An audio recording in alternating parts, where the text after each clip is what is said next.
Welcome to my channel. ഇന്ന് നമ്മൾ ഊട്ടി പോകണം. ഇന്ന് ഇപ്പം നമ്മൾ പാലക്കാടാണ്. പാലക്കാട് സ്റ്റേ ചെയ്തിട്ട് നാളെ രാവിലെ നമ്മൾ ഊട്ടി പോവാണ്. അച്ഛൻ്റെ ഫ്രണ്ട് രാകേഷ് അങ്കിളിൻ്റെ ഫാമിലിയൊക്കെ ആയിട്ടാണ് നമ്മൾ പോകുന്നത്. ഞാനും ഗോവിന്ദും ഒന്നും ഇതുവരെ ഊട്ടി പോയിട്ടില്ല. So I'm pretty excited and thought of making a vlog wherein we can explore Ooty together. Okay? Okay? The very next day morning ഒരു 7:30 ഒക്കെ ആയപ്പോൾ നമ്മൾ പാലക്കാട് നിന്ന് തിരിച്ചു.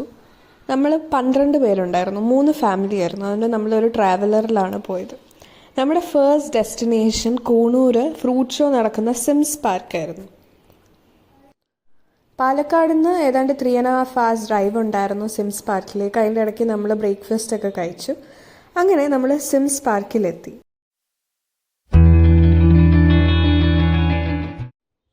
ഞാൻ ഫസ്റ്റ് ടൈമാണ് ഒരു ഫ്രൂട്ട് ഷോ കാണാൻ പോകുന്നത്. അതെനിക്ക് ഒരുപാട് ഇഷ്ടപ്പെടുകയും ചെയ്തു. ഫ്രൂട്ട്സ് വെച്ചിട്ടും അതിൻ്റെ തൊലി വെച്ചിട്ടും ഒക്കെ വളരെ ബ്യൂട്ടിഫുള്ളായിട്ട് കുറേ ബേർഡ്സും ആനിമൽസും ഒക്കെ ഉണ്ടാക്കി വെച്ചിട്ടുണ്ടായിരുന്നു. കൂട്ടത്തിൽ എനിക്ക് ഏറ്റവും ഇഷ്ടപ്പെട്ട ഈ മങ്കീനെയാണ്. പലതരത്തിലുള്ള മാങ്ങ വെച്ചിട്ടാണ് ആ മങ്കി ഉണ്ടാക്കിയേക്കുന്നത്. അതൊക്കെ കണ്ട് താഴോട്ട് വരുമ്പം സിംസ് പാർക്കിൻ്റെ ചിൽഡ്രൻസ് പാർക്കും പിന്നെ ഗാർഡനും ഒക്കെ ആയിരുന്നു. അവിടെ ഇങ്ങനെ ഒരുപാട് അടിപൊളി വെറൈറ്റി ഫ്ലവേഴ്സ് ഒക്കെ ഉണ്ടായിരുന്നു. നമ്മൾ അവിടെ നിന്ന് ഒരുപാട് ഫോട്ടോസൊക്കെ ക്ലിക്ക് ചെയ്തു.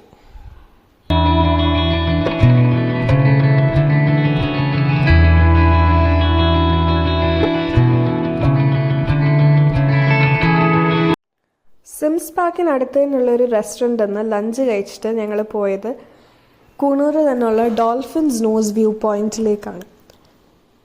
ആക്ച്വലി ഇത് ഡോൾഫിൻ്റെ നോസിൻ്റെ ഷേപ്പിലുള്ളൊരു വ്യൂ പോയിൻ്റാണ്.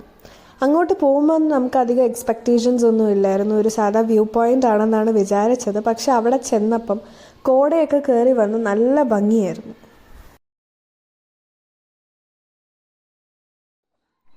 ഈ കോട ഇങ്ങനെ താഴെ നിന്ന് മുകളിലോട്ട് കയറി വരുന്നത് നന്നായിട്ട് കാണാൻ പറ്റി. അതുമാത്രമല്ല, ഈ കോട ഇങ്ങനെ കയറി വരുന്തോറും തണുപ്പും വന്നു തുടങ്ങി. നമ്മൾ ഈ ഫ്ലൈറ്റിലൊക്കെ ഇരുന്ന് താഴോട്ട് നോക്കുമ്പോൾ മേഘത്തിൻ്റെ ഇടയിൽ കൂടെ പോകുമ്പോൾ ഒരു വ്യൂ ഇല്ലേ, അതേപോലെയായിരുന്നു ഈ കോട കയറി കഴിഞ്ഞുള്ള വ്യൂ ആകുന്നത്.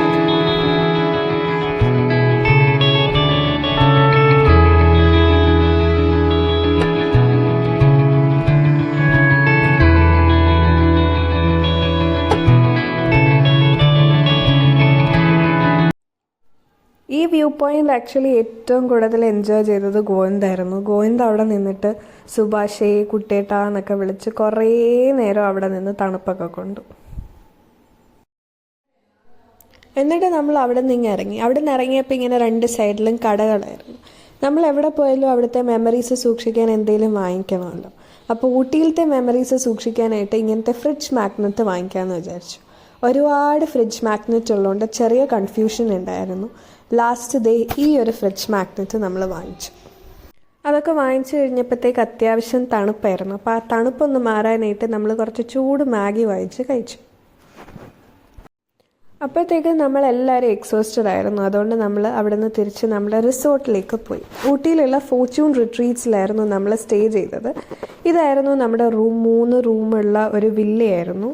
അതിലിതായിരുന്നു ഞങ്ങളുടെ റൂം. കുറച്ച് നേരം റൂമിലൊക്കെ കിടന്ന് റെസ്റ്റ് എടുത്തതിന് ശേഷം നമ്മൾ വെളിയിലോട്ട് ഇറങ്ങിയപ്പം ഇതായിരുന്നു ഊട്ടിയിലത്തെ നൈറ്റ് വ്യൂ. അത്യാവശ്യം നല്ല തണുപ്പൊക്കെ ഉണ്ടായിരുന്നു. 15 ഡിഗ്രി 16 ഡിഗ്രി ഒക്കെ ഉണ്ടായിരുന്നു. അത് കഴിഞ്ഞ് നമ്മൾ ക്യാമ്പ് ഫയറിലേക്ക് പോയി. ക്യാമ്പ് ഫയറൊക്കെ സെറ്റ് ചെയ്ത് കുറച്ച് നേരം പാട്ടൊക്കെ ഇട്ട് ഡാൻസൊക്കെ കളിച്ച് വൈബ് ചെയ്തു.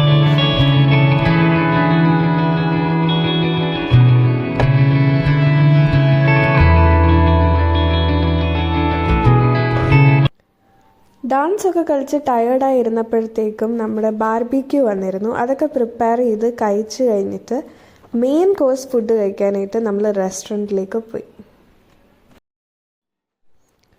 അപ്പോഴത്തേക്ക് നല്ല തണുപ്പായിരുന്നു. മൂടി പുതച്ച് കിടന്നുറങ്ങി. ദ വെരി നെക്സ്റ്റ് ഡേ, ആ സെക്കൻഡ് ഡേ ഇൻ ഊട്ടി, രാവിലെ എണീറ്റപ്പോൾ തന്നെ 15 ഡിഗ്രി സെൽഷ്യസ് ഒക്കെ ഉണ്ടായിരുന്നു. നല്ല തണുപ്പായിരുന്നു. ജാക്കറ്റും തൊപ്പിയൊക്കെ വെച്ചിട്ട് ഞാനും അമ്മയും കൂടെ ചെറിയൊരു മോർണിംഗ് വാക്കിന് പോയി.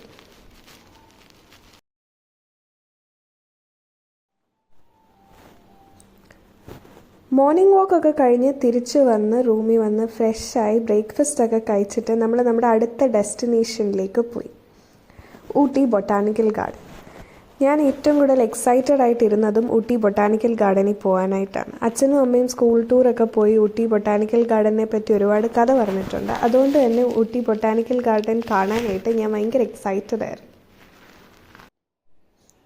അവിടെ എത്തി ടിക്കറ്റൊക്കെ എടുത്ത് അകത്ത് കയറി. അവിടെ ഫ്ലവർ ഷോ നടക്കുന്നുണ്ടായിരുന്നു. ഇതേപോലെ ഡിസ്നി വേൾഡും പിന്നെ ഊട്ടി ട്രെയിനും അങ്ങനെ ഒരുപാട് സാധനം ഫ്ലവേഴ്സ് വെച്ചിട്ട് ഉണ്ടാക്കി വെച്ചിട്ടുണ്ടായിരുന്നു. അതെല്ലാം അടിപൊളിയായിരുന്നു.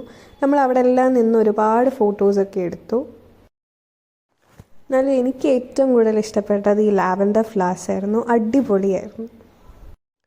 എന്നിട്ട് നമ്മൾ അവിടെ നിന്ന് ഒരു ഗ്രൂപ്പ് ഫോട്ടോ എടുത്തു. അത് കഴിഞ്ഞ് കിലുക്കം മൂവിയിലെ അങ്കമാലിയിലെ അമ്മാവൻ ആരാന്നാ പറഞ്ഞേ, ആ ഡയലോഗ് വെച്ച് നമ്മളൊരു റീലൊക്കെ എടുത്തു. അത് കഴിഞ്ഞ് ഊട്ടി പട്ടണം ഡാൻസൊക്കെ എടുത്തു. അങ്കമാലിയിലെ അമ്മാവൻ ആരാന്ന് പറഞ്ഞു? പ്രധാനമന്ത്രി. അപ്പൊ ഈ കഴുത പറയാ എന്റെ അമ്മാവന്റെ വകയല്ല ഈ ഹോട്ടലിന്. അപ്പൊ ഞാൻ ചോദിച്ചു നിന്റെ അമ്മാവന്റെ വകയാണോ ഈ ഹോട്ടലിന്? അപ്പൊ അവൻ എന്നെ എടിന്ന് വിളിച്ചു, ഞാൻ അവനെ പട്ടിന്ന് വിളിച്ചു. ஊட்டிப்பட்டணம் போட்டிக்கட்டணம் சொன்ன வாடா எங்க கட்டள சிங்க கட்டள சும்மா இருடா ரேசில் நம்ம ராசா எந்த குதிரைக்கு எதிரி வாக்கி ப்ளூ பிளாக்கி அவன் அடிச்சிடும் பரிசு நிறைய லாக் பெரும் ஜாக்பா பிறகு இந்த பட்டணம் சொந்தமாக்கி போட்டி கட்டுவண்டாடா ஊட்டிப்பட்டணம் போட்டிக்கட்டணம் சொன்ன வாடா எங்க கட்டள അതെല്ലാം കഴിഞ്ഞ് ഒരു ലഞ്ച് ടൈമൊക്കെ ആയപ്പോൾ നമ്മൾ അവിടെ നിന്ന് ഇറങ്ങിയപ്പോൾ ഇങ്ങനത്തെ ഊട്ടിപ്പൂ കണ്ടു. 5 ബഞ്ചസിന് ഇങ്ങനെ 100 രൂപയ്ക്കായിരുന്നു. അതൊക്കെ വാങ്ങിച്ച് 2 സൈഡിലും കടയൊക്കെയുള്ള ആ ഒരു സ്ട്രീറ്റിലൂടെ നമ്മൾ നടന്നു പോവുകയാണ്.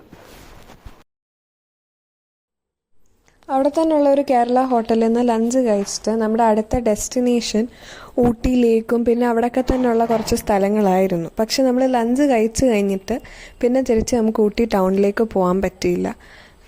എന്തൊക്കെയോ റെസ്ട്രിക്ഷൻസ് ഉണ്ടായിരുന്നു. പോലീസ് ബ്ലോക്ക് ചെയ്യുമായിരുന്നു. നമുക്ക് നമ്മുടെ കേരള രജിസ്ട്രേഷൻ വണ്ടികളിലൊന്നും പോകാൻ പറ്റുന്നില്ലായിരുന്നു. അവിടെ ഒരു സ്ഥലത്ത് വണ്ടി ഇട്ടിട്ട് അവിടുന്ന് തമിഴ്നാട് രജിസ്ട്രേഷൻ ട്രാവലറിൽ മാത്രമേ പോകാൻ പറ്റുന്നുള്ളൂ. അത് നമുക്കൊരു ബുദ്ധിമുട്ടായതുകൊണ്ട് നമ്മൾ ആ ഒരു പ്ലാൻ ഡ്രോപ്പ് ചെയ്തു. അത് നമ്മളെ ഡിസപ്പോയിൻറ്റഡ് ആക്കിയ ഒരു കാര്യമായിരുന്നു. നമുക്ക് ഊട്ടിയിലേക്കും പിന്നെ കുറച്ച് സ്ഥലങ്ങളും കാണാൻ പറ്റിയില്ല. അങ്ങനെ നമ്മൾ തിരിച്ച് വരുന്ന വഴി ഒരു ടീ പ്ലാന്റേഷൻ്റെ അടുത്ത് വണ്ടി നിർത്തി അവിടെ ഇറങ്ങി കുറച്ച് നേരമൊക്കെ സ്പെൻഡ് ചെയ്തിട്ട് തിരിച്ചു പോരുന്നു. ഒരു അടിപൊളി ട്രിപ്പായിരുന്നു. പക്ഷേ ലാസ്റ്റ് ഊട്ടി ലേക്കൊക്കെ കാണാൻ പറ്റാത്തതിൻ്റെ ഒരു ഡിസപ്പോയിൻമെൻ്റ് ഉണ്ടായിരുന്നു. അല്ലാതെ നോക്കുമ്പം ഒരു അടിപൊളി ട്രിപ്പായിരുന്നു. ഒരുപാട് എൻജോയ് ചെയ്ത ഒരു ട്രിപ്പായിരുന്നു.